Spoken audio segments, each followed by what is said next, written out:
सत्रात आपलं स्वागत आहे।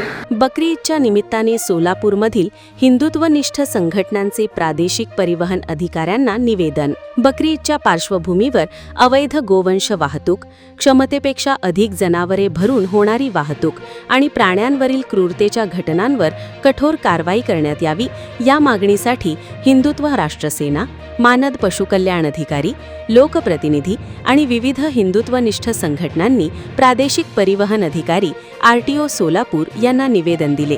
यामध्ये महाराष्ट्र शासनाचे आदेश, प्राणी क्रूरता प्रतिबंधक कायदे, महाराष्ट्र पशुसंवर्धन अधिनियम तसेच उच्च न्यायालयाच्या निर्देशांची काटेकोर कार्यवाही करण्याची मागणी निवेदनातून करण्यात आली। शासनाच्या 21 मे 2026च्या परिपत्रकानुसार अवैध गोतस्करी रोखण्यासाठी विशेष पडताळणी मोहीम राबवून दोषींवर कठोर कारवाई करावी।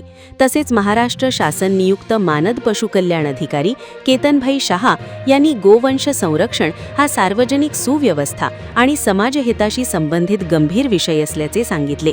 हिंदुत्व राष्ट्रसेना जिल्हाप्रमुख श्री रवी अण्णा गोणे यांनी अवैध गोतस्करी करणाऱ्यांवर कठोर गुन्हे नोंद करून संबंधित वाहनांचे परवाने रहित करण्याची मागणी केली। यावेळी भाजपचे नगरसेवक सतीश अण्णा सिरसिल्ला, भाजप OBC मोर्चा शहराध्यक्ष विजय महेंद्रकर, जगदंबा सामाजिक बहुउद्देशीय संस्थेचे अध्यक्ष विजय यादव आदी उपस्थित होते।